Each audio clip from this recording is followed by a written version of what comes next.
Hammaga assalomu alaykum. Berni ko'chaning qoq markazida mana ko'chani sразу ko'rsatamiz. Ana shunday qaynagan yeridan sizlar uchun ajoyib bir zdaniyani sotuvga qo'yib beramiz. Bu yerda zdaniyamizning yer maydoni 2 sotkli bo'ladi, ag'aylar. Podvollari ham bor. Podvoli bilan bir yuqorida yana 2 etaj, 3 etaj etib ko'tarishga moslashgan. Mana kirganimiz bu yerda hozir arendaga o'tiribdilar. Zdaniyaning mana ko'rinishi yer maydoni polniy 2 sotik. Bu yerda mana sklati.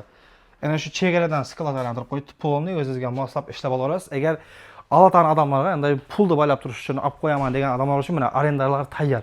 O'tiribdi. Aynan 10 million ming dollar atrofida arenda puli keladigan ag'aylar. Mana qoptonda o'rtada yana bir xonasi bor. Hozir bu yerda agar arendaga beraman desangiz 5 bo'lakka bersangiz bo'ladi. Ikki yoq podvoli, yuqorida 3 dona do'kon, chet salonga berilib turibdi. Mana bu ham ofisga nega bersangiz bo'ladi, sklat. Endi hozir bu yoqda ana shu do'kon sklat etib olib qo'yibdi. Bu yoqqa esa orqa yog'i bo'ladi. Mana orqa yoqqa chiqish.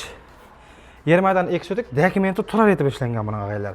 Qarasangiz noturar qilib olsangiz ham bo'ladi. Mana bu yerda 2-etajga, 3-etajga chiqib ketishga lisensiyaga moslab ana shu yerdan o'rin qoldirgan, hozir bostirib qo'yibdilar. Yo'qollari polniy plita bilan bostirilgan. Hamma yeri zo'r sifatli etib ishlangan, yig'ib soladigan ko'nazdan emas. Bu yog'imiz mana salon bo'ladi. Mana bu salon krasota bo'lib ishlab turibdi. Bu yerda ham mana postiyanni shuga klientlar uylangan. Arendatorlar chiqib ketadigan arendator emas. Buni past ikki yoq podvolga ham qo'yib olsangiz, dim ajoyib mana. Hamma sharoitlarga ega zo'r yerlar. Endi esa ikki yoq podvolni ko'rsatib beramiz. Yer maydoni aytganimizda 2 sotik bo'ladi. Zdaniyamizning ikki yoq tomoni ham podvol bo'ladi. Bir tomonini ko'rdingiz, kafega moslashgan, bu yog'i esa ofis uchun mo'ljallangan bo'ladi. Mana shunday bir xona, o'rtada mana eshik bor. Agar ochaman desangiz, ana kafe bilan qo'shib ochib olsangiz ham bo'ladi bu yerda. Bu qismi pastda kafe, pitssaxona shunga o'xshash narsalarga moslashgan, shunday qilib ishlagan bu yerda. Mana chitir-chitir somsasi ko'pchilik bo'ladi.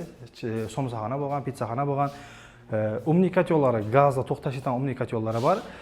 Mana shu ko'rib turgan xolodilnigingiz bilan bu yoqda yana bir xolodilnik bor. Ana shu xolodilnikdan boshqa hamma narsasi bu yerda qoladi. Mana instrumentlar, mana shu yerlari, duxovka, pechka, tarazi, mikronovka, bunga o'xshash ko'p narsalar bor. Hammasi shu yerda qoladi. Kelib nunu ekan, nusi bor ekan, nujun qavotir, qanday, bahasi, hammasini shu yerda turib kelishsanglar bo'ladi. Endi esa orqa yoqda ko'rsatamiz. Bu orqa yoqdan ko'rinishi bo'ladi. Chegarasi bilan Zdaniyaning cheti bilan kelganda, bu yog'imiz mana shu hojatxonaning yonida tamom bo'ladi. Yer maydoni 0.02 sotik. Bu yog'inda mana orqa yog'ini ana shunday chiroyli sklat etib, orqa yog'ini cho'zib olgan, bu yog'ini ham shu cho'zib olsangiz bo'ladi. Doполнительный yuqoriga ko'tarsangiz bo'ladi. Zdaniyamiz bilan ko'rib tanishinglar ag'aylar. Yer maydoni 2 sotikli dokumentlari turar dokumentda turibdi. Turarga ishlangan. Yuqorilarini salib olish uchun kadastrda ruxsatlar olinib turibdi. 2-etaj, 3-etaj tiklab olaverasiz bemalol.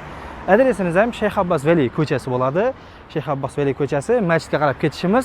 Shunda to'g'ri kelsak, Berni ko'chadan kirganda chap bo'lamiz. To'g'riga borsak, gipermarket Berni savdo markazi joylashgan. Alinganda buning bahasi 85 ming dollar aytilyapti. Qaytib kelish betaylari bor, kelib ko'rishlar ko'rsatib beramiz. Tiltlari o'zlarimizda bo'ladi. Pastga nimalar yozib qoldiramiz. Baholarni egalar bilan kelishib olaverasizlar ag'aylar. Aniq olacaqman men, prosta bir baho biluvchi uchun emas. Deganlar bemalol telefon egasi bilan savdolashib olaverasizlar ag'aylar. Sizlar bilan men Ixtiyor Michanović.